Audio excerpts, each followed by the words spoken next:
as a Bisaya, gaano ka-importante ang magkaroon ng talk show like this? Also, syempre, iba ang lengguwahe.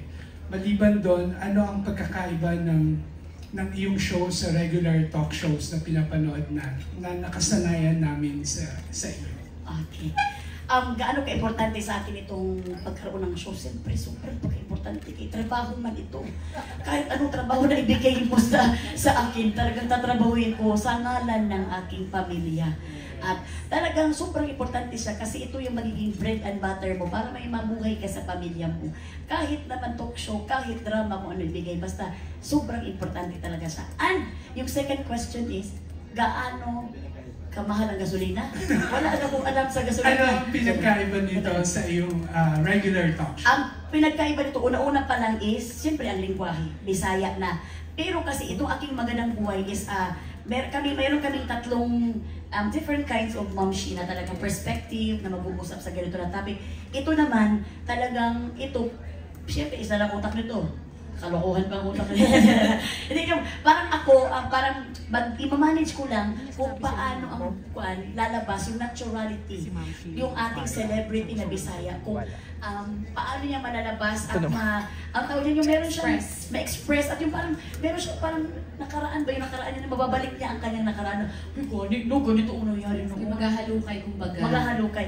Di ba ang sarap i-reminisce yung past? Lalo na yung pagkasama mo kapwa mo Bisaya or parang kalaro mo lang din. So, yun ang pinakagusto namin makita dito sa celebrity na ito. And after that, kung tapos na naubos na namin Bisaya na celebrity, pwede din tayo pumunta sa ating mga Bisaya at heart. And then pwede din tayo sa mga, ano yun yung mga Bisaya na mga influencers, yes. Influencer. It's kasama na si Nikki. Hello, thank you so much.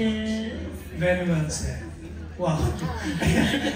We have a question from the entertainment editor of Bulgar, no other than Janice Navida. Hi, Melay. Hello. I'm happy for you. May bago kang show. Salamat. At pinahappy mo na rin kami sa mga sagot mo palang kanina. Salamat, Miss Janice. Pero parang seryoso ka bigla, Melay. Huwag ka matakot. Hindi kasi pag-Bulgar talagang mag-Bulgar ka nito. Hindi ka matakot talaga. Serious talaga. Kaya mga pa-sweet lang yung questions ko, Melay. Kasi naitanong na yung mga intriguing. Tsaka meron namang one-on-one, charot. Pero ito muna, sa mga na-interview mo na mga Bisayang artista natin, sino yung pinakatumatak sa'yo at yung talagang gustong-gusto mong kausap? Siyempre, una na dyan, si Kim Cho, ang aking miga talaga. Si miga ko ba na, miga na gwapa, grabe talaga. Kasi may sinabi talaga siya dun eh. Na Bisaya. si Kim? Hindi ko sasabihin. Wala siyang ginamin. Tinanong ko lang siya, pero apakaganda ng sagot niya doon. Doon sa question na yun na talagang masasabi ka na napapalakpak ko lang po kahit walang show na naganap, kahit walang performance na naganap, pero napapalakpak ako dun sa sagot niya na grabe talaga, a very humble heart talaga si Miga ko. So, abangan nyo kasi siya ang first second episode, sasagot niya doon about sa kuan. Tuesday, 6 p.m. So, hindi mo pwedeng i-share kahit yung question.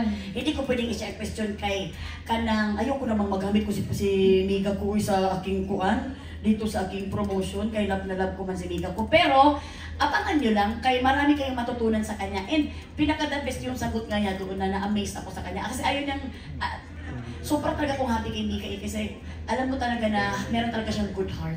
Meron talaga siyang good heart. And pangalawa na grabe mamatay ko katawa no kanino kay Maymay. Grabe, talagang pinag-usapan. Ewan ko lang kung ma-air yung pinag-usapan namin. Kaya parang hindi siya pang Maymay at pang Melay. So pa talagang, ewan ko lang, makatawa talaga kayo. So sana ma-air yun kasi mga Bisaya namin, hindi naman kami sensitive. Pero pag ma-air yun talagang, ewan ko na lang talaga. Talagang wasak talaga siguro ang bakbak ng mga Bisaya kasi tatawa.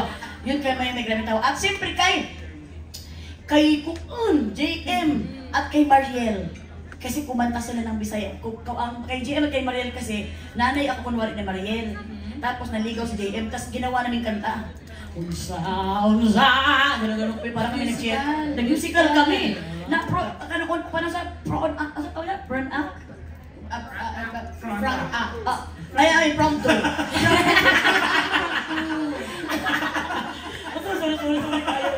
Impromptu. Parang impromptu. Hindi kami. So, parang impromptu siya. And then, Kay Bini Aya naman at kay Bini Kulit. Na, di ba sa Bini talaga tahimik lang sila, mahiwagan sa namin. Doon, grabing daldal ng mga bibigoy. Tinilay, tinilay. Bisaya kayo. So, yan ang abangan nyo talaga sila. Natuwa ako sa kanila. Pero Mele, parang dream ko rin para sa iyo na ma-interview si Tita Annabel Rama. Yes, isa din pala si Miss Annabel, si Ma'am Annabel Rama. Kaya sabi yan sa mga Bisaya natin na, Masa Manday, Masa naman na day. So kung may interview mo si Tita ano yung mga sa tingin mo gusto mong itanong sa kanya? Siyempre, itanong ko sa kanya kung kamusta naman ang puso niya. Kasi ba? hindi kamusta ang puso niya. Kasi siyempre, bilang may asawa ba yan na kuan, di ba? Na mga gwapo, kung kamusta pa, ano ba yung nilalaban ng mga pagsubok sa may mga asawa. So, hindi tayo pwede magtanong ng mga kuwi na buwag. Madamay pala tayo sa mga tanong. Dapat, okay, baka mapapagalitan tayo. Ma'am Annabel, ano na? So, okay na ako. Tanongin ko na kasi. Pigilig niya. Okay. So, kanino namang mga celebrity ka na i-starstruck na gustong-gusto mo sanang may interview, pero medyo, natatakot ka, gano'n? At ito nga medyo nahiyan ako kay Ellen Adarna. Pero kasi kapag Bisaya ka kasi, hindi ka kasi matatakot. Kasi parang may something kami mga Bisaya ba na common ground ba na parang hindi kami mahiya sa isa't isa. Pag magsabi na kami ng, Day, parang pumasok na kami sa isang cubicle, nagagano na kami. So, siguro unang pag ganyan, pero pag magbisaya namin, di talaga kami mahihiya. So, ang una ko talaga si Erin Adarna, kay gusto ko talaga yung pagkabisaya niya ba, yung talagang ambot, ang sobrang ganda kasi, di ba? Tapos, ambot lang dahil, hindi na ko anak niya dahil. Anak pa, so gusto ko si Ellen na parang medyo, hindi ko alam kung ko, pero kasi medyo papagapal ba yun? Ewan ko na lang dahil, pero pag Bisaya na, hindi ka na matakot dyan. Mele, alam mo, pag pinapanood ka namin, parang sobrang full of energy ka, no? Pero pag sa bahay ba, ganyan ka rin? Like si Jason ba, na to-tolerate yung kadaldalan mo? Iba ako sa bahay. Talagang, hindi talaga ako magsasalita sa bahay. Ganun ako. Sorry lang doon, actions na lang. Hindi, sa bahay mamatandaan din ako. Kaya minsan, siyempre, iniiwasan ko na magdaldal sa bahay kasi meron na akong mga minions eh. May ginawa akong minions na dalawa na sobrang daldal din. So, katatlo na kami nagdaldal kay Jason. Alam mo, si Jason din niya, kaya meron siyang man cave. Talagang, kailangan na muna niyang magpahinga. Siguro isang araw, isang oras lang. Tapos pagka after na, parang hindi na niya kinakaya minsan. Minsan nababay siya grabe ang anak mo. Ha? Anak ko lang? Anak ko rin yan Kapag nagagaling na siya talaga sa bakit, talagang hindi na in-expect. Hindi kasi sa kanya magagaling yung daldal sa akin kasi. So, sa bahay naman is very, pero surprisingly, minsan si Jason ang madaldal sa amin. Kasi hindi kasi kami nasa labas kami ni Jason, hindi kami mahilig mag-text na, dito na ako, papasok na ako. Hindi kami mag-ganon. Para pag uwi sa bahay, meron kami pag-uusapan ba, ano ba nangyari kayo nasa press? Nakita ko si Ray Valero. So parang sa kanya, alam. So parang may pag-uusapan kami. So parang may mysterious pa rin. Ang yun, Charlie, sige, mag-alam ko sa atin si Juan pa. Ayun, may tanong naman sa akin si Ray Valero. I love you.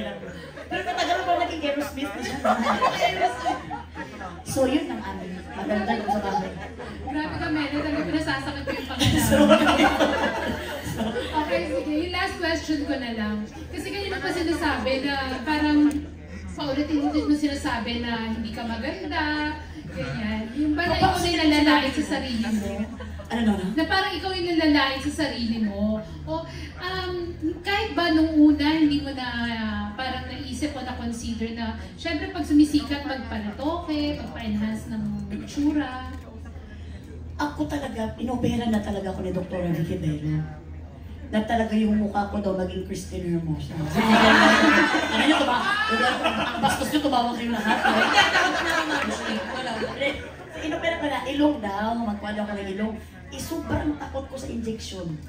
Sobrang ko ding takot sa mga ganyan-ganyan, baka anong ilagay sa ilong ko. At pinakatakot ko, baka hindi ako makahinga. So talagang, sabi ko, doktora, sorry doktora, hanggang sa, hindi ko naman din Actually, sinasabi ko lang na maganda, pero pag ako naman sa sarili ko sa salamin, nagandahan naman ako sa sarili ko. Sinachar-char ko lang naman, kasi syempre kasi naman ako sarili ko nagandahan ako, pero baka naman sa inyo, hindi kayo nagandahan sa akin. So ayoko naman din na pangunahan yung mga utak ninyo. So, okay na ako sa mukha ko eh. Ano nakita ko pa ng sarili ko nung sa salamin ng bata pa ako, okay na ako. Hindi na ako para pa. Siguro yung mga pimples na lang, at saka yung mga skin na rejuvenating, yung kailangan ikuha ni Dr. Vicky, Angel White niya. So, doon ako talaga nagpapagpanda sa whitening. Pero yung mga ilong, mga ngipin, nagpa-check up kasi ako sa JOC. Pag-check up ko sa JOC, sinabi pa, si Doc Kuan pa talaga, si Doc Mark Steve pa talaga na-check up ha. Pag-scan ng ngipin ko, nakagano na ngipin ko. Alam mo sinabi ni Doc, sabi niya, furthermore study. So naisip ko, mag-school na pa si Doc para sa ngipin ko. Hindi para mag-study si Doc. Hindi na ako, kasi daw 3 years na ako parang lugaw lang ng lugaw. Parang ayusin daw yung ngipin ko. Okay na ako eh, bakit naman sa buko pa rin natin, alam mo kailan ang buhay natin, tapos ganun ka pa, tapos nagpaayos ka ng ngipin mo, okay na ako para makain yung pagkain ko. Anong dentist ng Ma'am Chick? Si Doc Mark Steve, sabi niya, furthermore study. Kasi yung mga ngipin ko pala kahit saan tumutubo. Tapos different sizes. May small, medium, large. So talagang okay na ako sa ngipin, pero nakakain pa man at saka. Pero Nikki, kaparehan yung ng ipin ni Melay si Madonna. Yes! Di ba? Meron ding gap. Pero ipin lang. Swerte daw, hindi Madonna. Correct. Salamat naman. Thank you, Sir Ruel. At least talented naman si Melay. Alit na sa kalukuhan lagi. Thank you, Melay. Salamat kayo sa ating kuan. Thank you, Janice. We are down to our last question. And that killer question will come from the entertainment editor of Abante, the jet setter June Lalim. Siyempre, si Sir June talagang galing pa yung Amerika. Sir June, andyan ka pa. Hindi ako galing Amerika. Europe ako galing this time. Last month yung Amerika. Wow! Sir June, salamat ba kay Anito ka? Hindi ko alam na Hindi, ka pa. actually, itong tupay ko nahirapan ako. Nagpatupay kasi ako. 30 minutes ako sa kotse. Pero kung hindi ko yung may papress ko, hindi na ako didiretso. Sir, salamat, Sir June. Kung lang siya, no? Hindi nakaayos. June galing Europe yan. Hindi, local lang. Kasi alam mo, hindi mo talaga ako magpapatupi. Umupo ako, mag-i-inquire na ako, nakita ko sa Facebook. Pag-upo ko sabi, sukatan kita. Tapos yung gumagawa, ginanong ka agad. Diniretso agad yung bago. Kailan talagang napasubo ka na? Oo, nagbayad tuloy ako. Tatanong ko pa naman sana kung may tie-up ba o sponsorship. Sayang Propose naman. ko na lang, napilitan ako magbayad. Anyway, so, yan. Kaya po nagtawag. Makakagawan kita ng eksena. Wala po na problema. Sa'yo na. Nalungkot ako eh. Binanggit mo si Dr. Steve Martin. Kukwento ko pa lang sana na panood ko na sobrang tuwan-tuwa ako. Kunento mo na yan eh. Oo. Throwback na yung sinabi mo. Yes, Kasi oo. sa isang Further- guesting mo yan eh. Sinabi Yes, mo, di ba? tama. Na ayaw mo siyang pahirapan. Kasi sinabi niya for further Study studies. talaga diba? siya. Siyempre, doktor yan. Pa-eskwelahin mo pa ulit. Pero yun nga, alam mo, pag iba siguro yung nag-deliver, iba ang dating, no? Pero ikaw always nakakatawa. Anything na sinasabi mo, di ba? Yung iba, minsan offensive. Ikaw, wala akong narinig na may na-open sa pagbibiro mo. Pero may experience ka na ba na merong na-open? Oo! May na-offense. Anong ginawa? Oo. Parang nagalit, parang nagkuhan sa akin, nagalit. Ay! Doon sa Korea pala. Yung nag-shooting kami sa Korea, parang nag-shooting kami doon tapos kanang may-ari ng bahay, doon kami may-ari ng bahay dumating. Tapos, siyempre hindi ako mukhang artista eh. Sa kanya siguro paningin. Pero gano'n ang Koreana. Siya nang meda, siya ka nagpo-okay. Gano'n siya. So sabi ko, anyong, ang alam ko pa na Korean words, anyong nga sa'yo kamsamida. And basta yung dalawa lang, sabi niya, siya parang nagalit na siya. Tumakbo pa yung mga kuan at ako sa slow motion, sabi ko, anyong hasayo. So, galit na siya ulit, hasigaw ko nga! Kamsamida. So, sobrang siya nagalit kasi baka akala niloloko ko lang siya. Ako naman gusto ko lang magpan sa kanya.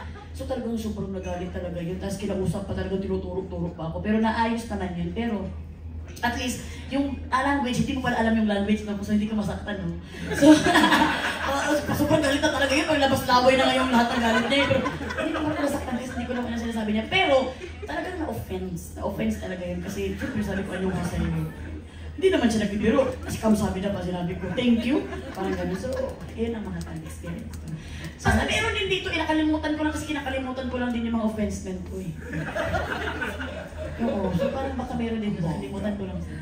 Pero marami din yan magagalit sa akin, gumagalaw pa nga ako din.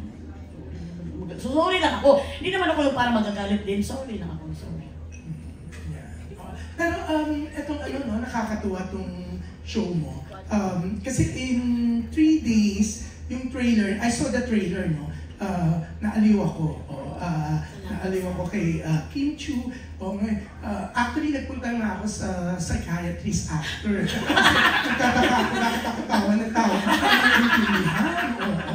Alam mo, balak na talaga kitang kausapin para ibigay ko sa iyo yung bill ng psychiatrist. Kasi tawa ako ng tawa. Hindi ko naman intindihan. Lalo na yung sa inyo ni Kim Chu. Diba? Nakakaloka. Salamat naman, Sir Jun. Oo. Pero yun nga, in 3 days, 4 million plus, di ba? Ngayon, ilang million na yung views ng trailer. Hindi ko pa natali, sir. Ito yung gumagawa. Kasama ba yan sa studio mo? Sinasabi ito ng ating mga kontrista pero sa kuhan. Sinasabi naman 5 million na. 5 5 million million views na ngayon. Salamat naman sa ating Sobra. mga kuhan ni Sense. Uy! Sila talaga pinire-replay lang nila yun. Para talaga. Pero yun nga, ang nakakaloka, like me, hindi ko naman talaga naiintindihan. Although, some words, because of Tita Annabelle, may mga naiintindihan ako eh. Pero, although hindi ko, alam mo yung itsura mo pala, yung the way, kayong dalawa ni ano eh, si Kim Chu, bigay na bigay eh, diba? Sa pakikipagkwentuhan, diba? Oo. Yun nga, although hindi namin naiintindihan, ibang klase. Diba? Feeling ko, kahit yung mga hindi marunong ng Bisaya, they're gonna watch para lang maaliw, matawa, kumbaga makalimutan kahit sandali yung mga problema nila pag Tuesday. Salamat kay Sir John. And sana, kanang may matutunan din kayo na mga matutunan kayo na Bisaya ba? At may subtitle ito na Tagalog, Sir John. Kaya pala super advanced na na-tape yun. Super taping na advance kami, magseason 2 na kami kasi talagang ngayon pa lang sumakit na yung ulo ng mga magka-caption. Mag-caption yung mga subtitle. Kasi talagang ang bilis naman magsalita, ang bilis din magsalita ng Bisaya na mga guest ko. So talagang napagod yung mga kuha namin. Ang bongga rin ng line-up ng mga guests mo. Pero meron bang tumanggi na? Actually, hindi tumanggi eh. Ang production na tumanggi sa TM. Hindi, wala tumanggi. Wala tumanggi, sir. Ito naka-line up talaga, sir. Ito nag-start talaga ito. Niloko ko lang ako. Dahil ito, mag-start ko. Ito naka-line up na talaga kasi para talagang isa-isa namin sa second part. So, willing kayo magbayad pag gusto mo? No, hindi ko alam. Yes daw ang mga ideas. Yes daw. Kahit gano'n kataas? Siguro siya. Per words na lang siya, 1 card na lang per words. Kahit sa gano'n daw kataas, basta daw Bisaya, matuwa ang mata. Sila ang kong kasi kaya ko. Hindi na kami kami na, okay na kami daw sa mga pinsan mo na lang. 1 card na lang. Pero nakita ko rin, no?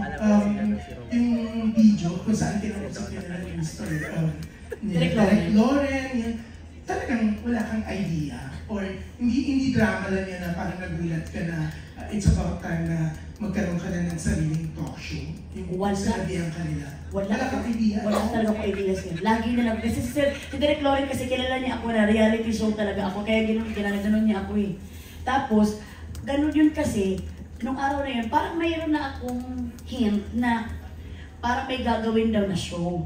Pero hindi ko alam kung anong akala ko mga kung ano doon na show, mga action show, ganang ano yung parang mga yung para bang extra challenge. So maasa ka ng may show talaga, pero hindi mo alam. Oo, kaya sinabi mo nila sa akin na may show na ano tawag yan, i-propose, i-pitch. So ngayon, akala ko, baka extra challenge to kasi hindi naman pwedeng mag-hosting, may magandang buhay, may mga mamsi ako. Hindi pwede.